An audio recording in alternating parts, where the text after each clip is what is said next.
အားလုံးပဲမင်္ဂလာပါဖက်တိုပီယာမှပြန်လဲကြိုဆိုလိုက်ပါတယ်ဒီနေ့မှာတော့အဝတ်အထည်နဲ့ပတ်သက်တဲ့အကြောင်းအရာလေးတွေကိုမျှဝေတင်ဆက်ပေးသွားပါမယ်ကျမတို့နေ့စဉ်ဝတ်ဆင်နေတဲ့အဝတ်အစားတွေဟာပုံစံဒီဇိုင်းလှပရုံသာမကပဲဘလို့အထည်အမျိုးအစားနဲ့ပြုလုပ်ထားလဲဆိုတာကအရန်ကိုအရေးကြီးပါတယ်အထည်အမျိုးအစားတစ်ခုစီမှာကိုယ်ပိုင်ထူးခြားတဲ့ဂုဏ်သက်တည်တွေအားသာချက်တွေအားနည်းချက်တွေရှိကြပါတယ်ဒီနေ့ဗီဒီယိုလေးထဲမှာတော့ကမ္ဘာပေါ်မှာအသုံးအများဆုံးနဲ့လူကြိုက်အများဆုံးအထည်အမျိုးအစား၄မျိုးဖြစ်တဲ့ဝါကွန်၊လီနင်၊ပိုးနဲ့ပိုလီစတာတို့အကြောင်းကိုအသေးစိတ်ဆွေးနွေးပေးသွားမှာဖြစ်ပါတယ်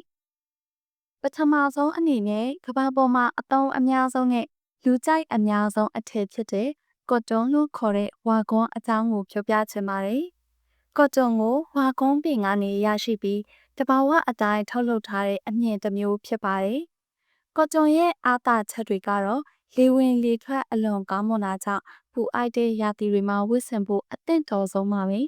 ။ဒါအပြင်ချွေးထွက်များတဲ့သူတွေအတွက်ကော်တွန်နဲ့ပြုလုပ်ထားတဲ့အဝတ်အစားတွေကချွေးကိုကောင်းကောင်းဆုပ်ယူပေးနိုင်ပြီးအသားရည်နုနယ်တဲ့ကလေးငယ်တွေနဲ့အထိမခံတဲ့အသားရည်ပိုင်ရှင်တွေအတွက်လည်းနူးညံ့ပြီးရားရမှုမရှိတာကြောင့်အလွန်သင့်တော်ပါတယ်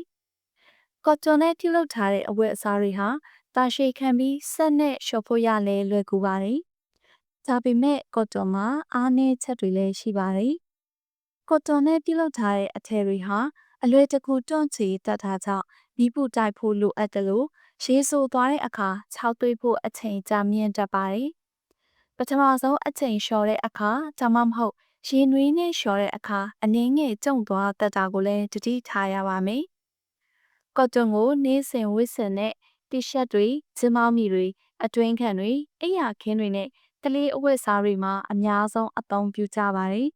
။နောက်တစ်မျိုးကတော့လီနင်လို့ခေါ်တဲ့ပိတ်ချော်ပဲဖြစ်ပါတယ်။လီနင်ဟာကော်တွန်ထက်ပိုပြီးရှည်ကြတဲ့အထည်အမျိုးအစားတစ်ခုဖြစ်ပါတယ်။လီနင်ရဲ့အားသာချက်တွေကတော့ကော်တွန်ထက်လေဝင်လေထွက်ပိုပြီးကောင်းမွန်တာကြောင့်အပူချိန်အလွန်မြင့်တဲ့ရာသီတွေမှာအေးမြမှုကိုပြီးစွမ်းနိုင်ပါတယ်။လီနင်ဟာအလွန်ခိုင်ခံ့ပြီးနှစ်ပေါင်းများစွာအသုံးပြုနိုင်တယ်လို့လျှော်ပွတ်လေလေပိုပြီးနူးညံ့လေလေဖြစ်ပါတယ်။ချွေးကိုကောင်းကောင်းဆုပ်ယူပြီးအလွန်မြင့်မြတ်စွာခြောက်သွေ့တာကြောင့်အပူပိုင်းဒေသအတွက်တင့်တော်ပြီးဓာတ်မတည့်တဲ့သူတွေနဲ့အသားအရည်နုနယ်တဲ့သူတွေအတွက်လည်းကောင်းမွန်ပါတယ်။လီနင်ရဲ့အားနည်းချက်တွေကတော့ကော်တွန်ချက်ပိုပြီးတွန့်ချီလွယ်တာကြောင့်မိပူတိုက်ဖို့မဖြစ်မနေလိုအပ်ပါတယ်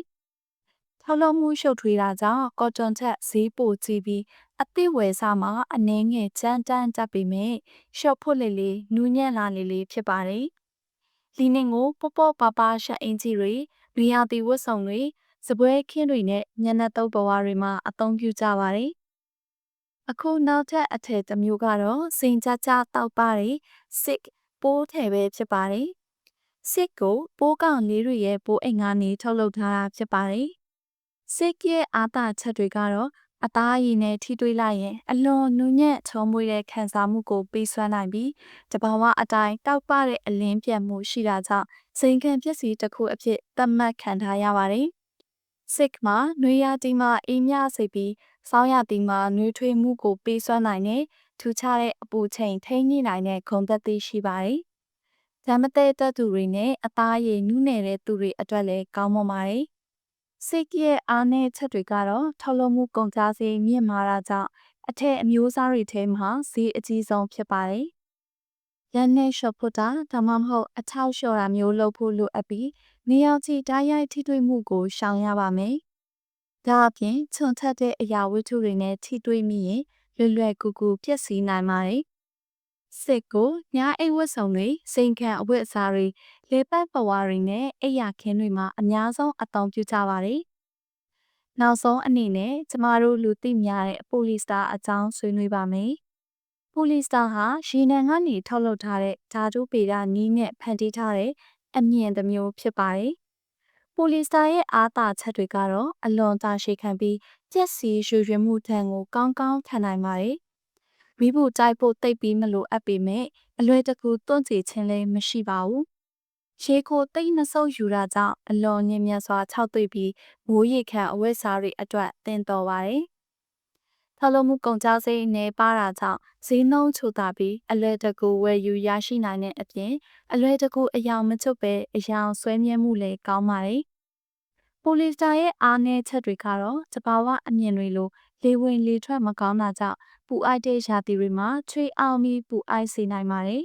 ။ချွေးနဲ့ဒါမှမဟုတ်အခြားအနှံ့ဆိုးတွေကိုဆွဲလွယ်ပြီးဟေရှားဖို့ခက်ခဲတတ်သလိုဓာတုဗေဒပစ္စည်းတွေနဲ့ပြုလုပ်ထားတာကြောင့်ဆွေးမြေ့ဖို့ခက်ခဲပြီးပတ်ဝန်းကျင်ညစ်ညမ်းမှုကိုဖြစ်စေနိုင်ပါတယ်။ပိုလီစတာကိုအားကစားဝတ်စုံတွေ၊ဂျက်ကင်တွေ၊ချောပိုးအိတ်တွေ၊မိုးကအင်ဂျီတွေနဲ့ဈေးနှုန်းသက်သာတဲ့နေစဉ်ဝတ်စုံတွေမှာအများဆုံးအသုံးပြုကြပါတယ်။ဒီတော့ကျမတို့ကော့တွန်၊လီနင်၊စစ်နဲ့ပိုလီစတာဆိုတဲ့အထည်အမျိုးအစား၄မျိုးအကြောင်းကိုလေ့လာခဲ့ကြပြီးပါပြီ။